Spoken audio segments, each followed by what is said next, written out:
right. Hello, everybody. So I believe, let me go to the next one here. Hold on 1 second here. An aha moment is a moment of sudden realization, inspiration, insight, recognition, or comprehension. My aha moment came to me about 6 years ago. As I shut the bathroom door, turned on the fan, turned on the sink, turned on the shower for the white noise, and I locked the bathroom door. I began a ritual that I've been doing for many, many years. I put my hair back in a bun, I went over to the toilet, and I began to purge. This is something that I've been doing for about 20 to 25 years.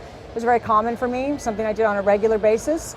However, that day was a little bit different, because that day, all of a sudden, there was a knock at the door. What did the knock sound? And the difference with that knock, there have been many times I've been almost caught before, but the difference with that knock that day is it wasn't just anybody. It wasn't just a friend or a family member. On the other side of that door, there was a little voice that said, "Mommy." And when I jumped up and I caught my reflection in the mirror, I've seen this face before. I've seen the face with vomit on my hand, vomit on my face, my eyes watering, my veins popping out of my neck. It was very familiar to me. But something that was very different that day was I recognized in looking at that reflection, if I didn't make a choice, and if I didn't make a change, that this reflection might be my daughter's in 25 years. And so it was that moment that I got really sick and tired of being sick and tired. And from that moment, I made a lot of changes and I designed tools and strategies to find health and wellness sustainability. Now, one of the only times in my life that I actually was able to have health, sustainability, I guess you could say, was when I was competing. So I began to look at what I had to do to make the changes. The first thing I had to do was have a really strong why. So when your why is big enough, then you're going to find a how. And we all know this was my why. And so not only was she my why, but in that moment, what I realized is I was sick and tired of being sick and tired. I was sick and tired of hating my body. I was sick and tired of the struggle with food. And I wanted so badly to stand in a space of self-forgiveness and self-love and a positive relationship with food, which I really lacked. I knew it wasn't going to be another diet because it wasn't a matter of dieting anymore. Because every time I diet, I'm sure some of us have this familiar, this is what would happen. I'd end up crashing really hard. What I realized I had to step into was it was not a diet, but this was actually going to have to be my lifestyle. So how then do I change and make this into my lifestyle? So what I began to address was, when did I feel my best? So at what points did I feel my best? When did I have my most energy? When did I actually not have the issues with food? When did I not binge and purge? And ironically enough, it was when I was competing. When I was competing, I had structure, I had control, I knew what I had to eat, I had my meals planned. So one of the first things I began to look at is I knew I need to have a day-to-day meal plan. So, was my daughter and I meal prepping? So in creating meal plans every day and carrying them with me, now I'm not saying I have to eat out of my box all the time. I now have more fluidity in that, and I can actually, go out for lunch and do what I want to do, but I really had to have more structure, and it's something I really thrive in, is structure. The other thing was knowledge. What I understood is all these years I've been a trainer, I've helped people, gone grocery shopping with them, but I didn't really know what I needed on a day-to-day basis to give me the results I wanted to have the energy, and not only the energy, but have the look I wanted to have. So I had to really figure out what my macros were. Now a macro, I think for most of us here in the audience, we understand your macros are your proteins, your carbs, and your fats. So then I started to figure out my calculation. So I took my weight, I multiplied it by 12, and let's say you're 185 pounds, that brings you up to 2,220 calories a day. If my weight loss was my goal, I would minus 500 calories off of that. That would give me 1,720 calories a day to operate from. Because the 500 calories a day over the course of a week ends up being 3,500 calories in 1 week, which is 1 pound. So that's a healthy way to lose some weight. I decided I was going to have 40% of my fats, or 40% of my day were from fats. So that gives me 688 calories. I divide that by the 9 grams, that's 76 grams of fat I have every day. Then with protein, 0.8 grams per pound. So I take 148 pounds times 4, and I have 592 calories from protein. Then I minus those, and I figured out what carbs I had left. Now the sweet spot, I believe, when I've worked with people, is 100 grams of carbs or less in order to lose weight. So this was kind of the program I put in place, and I began to experiment. And in that, I entered it into my Fitbit. So there's different things you can also use. You can use a Fitbit, you can use MyFitnessPal, you can use an exercise food journal, you can hire a macro coach that can figure that out for you as well. That's another option. And I began to really watch how my body responded to this new way of eating and responded to carbohydrates and fats. What I also believe too is, because I didn't want to live just on a super strict diet, was I needed to have some sort of 80-20 rule. I wanted to have the ability to enjoy myself 20% of the time, and 80% of the time I would eat really clean. So 80% of the time can be either 80% of the week, and then the weekend is yours to enjoy, or you have 80% of the day, and 20% of the day then you enjoy yourself. I've talked with a lot of people lately who, especially women who like to drink wine, like to have a glass or two a night. And I've basically said to them, if you want to have a glass or two at what night, and this is something you really want to stick to, then you should have a glass or two at night, because then you're not going to fall off. But what you will do is don't have that bread in the morning. Don't have the carbohydrates early, and have your glass of wine at night, because you're going to pick your poison. So it's about kind of like a bank account. You know, it's like what I'm taking out and what I'm putting back. And so if I want to have this look, if I want to have this energy level, then how do I end up having that? And how I end up having that is by actually balancing things out all the time. Not saying you don't have fun every now and then either, because you got to have a little bit of fun. I also began looking at my idea between good and bad foods. With years of dieting, I had this idea of bad foods, and I couldn't have them because they weren't good, and I had this negative connotation with them. So how I changed that was I began to look at more of how I felt instead of mentally how I had actually been thinking about these foods. So how did these foods make me feel? One of my favorite treats is nibs. What I have noticed now over the years is my nose plugs up really badly when I eat nibs. I don't feel very good on nibs. I still eat them, but I don't feel exceptionally well on nibs. So it actually began to take away the desire for them when I began to go more into how I felt when I ate them. So it wasn't like I wanted to be the bad girl and eat a bunch of nibs. It was like, okay, I actually don't feel that great when I eat nibs, so I'm not going to have as much. So it kind of took that good and it changed the idea of what good and bad food was for me. So that was a big part of it for me. The thing too is I realized, especially as a competitor or somebody who has dieted, we tend to eat our food really, really fast, waiting for the next meal. And we're not aware of it, we don't sit down with it, we don't take our time with it, we don't really taste and savor it. That's one of the reasons I gave you an almond in there. So if you actually take the opportunity to take that almond out and open it up and smell it and feel it and taste it when you chew it, and really taste it. It's not just swallow it, but actually really taste it.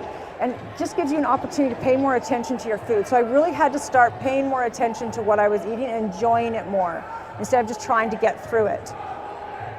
Recognizing if I was hungry or if I was full. One of the courses I took, they talk about intuitive eating. And this is where I think intuitive eating comes into play, is if I am full, how do I feel when I eat something? How does it sit in my stomach? Like relying more on my body to be the guide for my food choices also became really important to me. Yeah, this is okay. Moving your body. Obviously, I think most people here do move their body. I think a lot of people, after you compete, you begin to hate the gym. You don't like going, you don't want to go anymore. So what I started doing was shifting that. It didn't have to be in the gym all the time. I started going out with my daughter, I started riding bikes, I started to look at other activities, so it wasn't just gym-based all the time. So I relaxed into more of a lifestyle of health and wellness. And a huge, huge, huge part for me, so cognitive behavioral therapy is one of the treatments they use for people with eating disorders.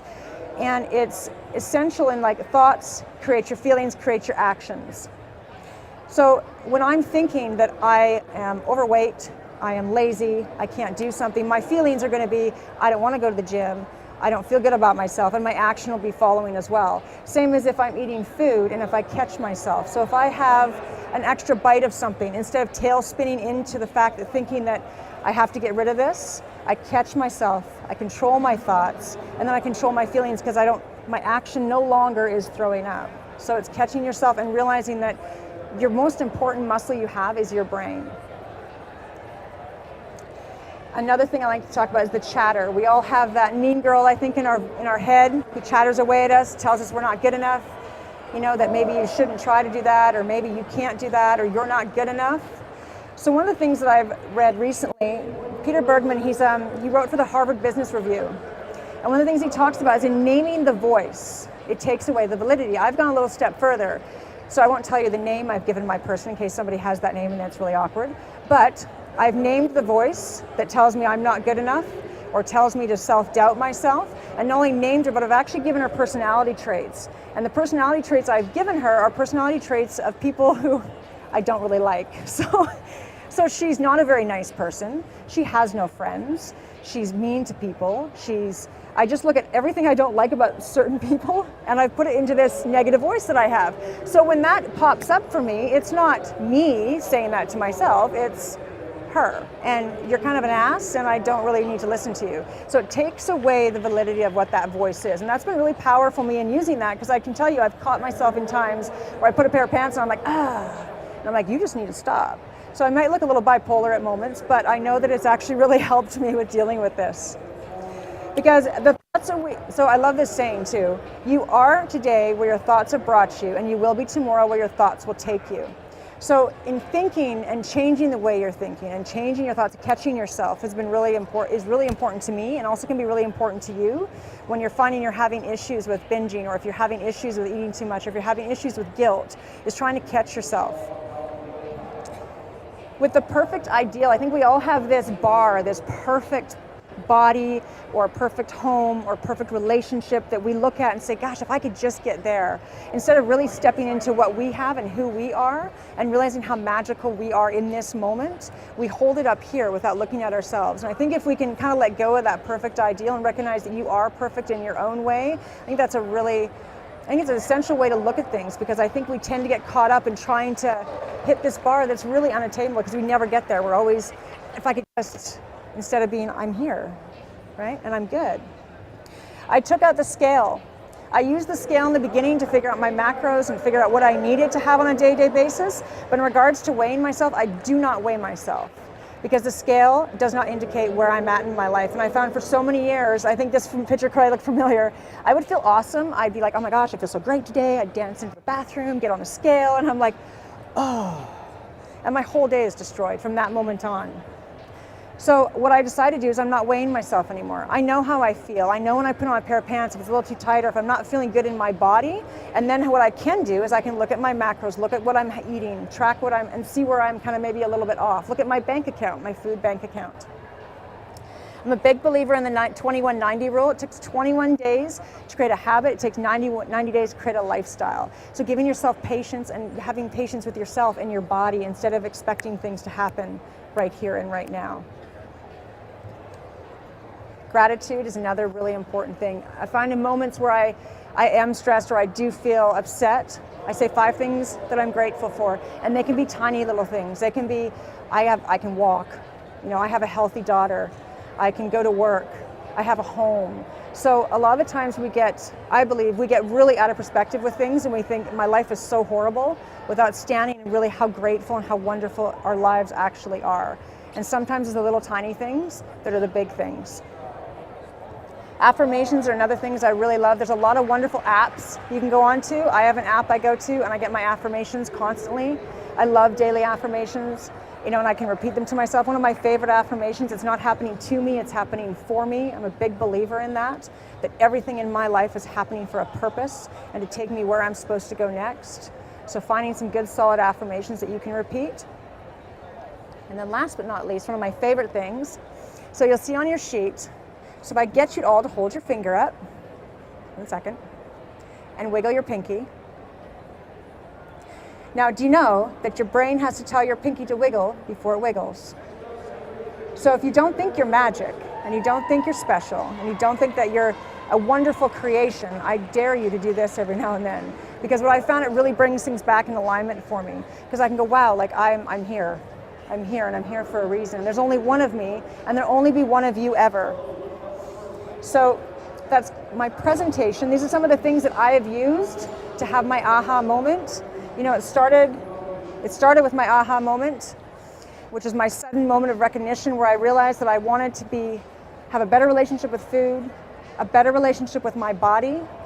And in that, I've been able to use my macros, figure out my food, to be able to train the way I want to train. I've been able to share my story in my ebook. And I've been able to have a wonderful relationship with my daughter and teach her that food is not her enemy, which is really my primary goal, and not to be scared to eat. And at the end of the day, I mean, she is my world. So if I can make sure that she has a better relationship with food than I did growing up, then I've done my job. And that's what I really feel about that. So you can tell this is a different PowerPoint presentation, but so your power, you get a free crock-pot. It's not Nature's Fair. Yours is Van Pro Show. So if you go on my website at erinashley.com, you can actually get your free crock-pot book, and it's Van Pro Show is the code. So you can enter that in and you get a free crock-pot book for coming here today. I have Instagram if you really don't get enough of me and you want to follow me lots.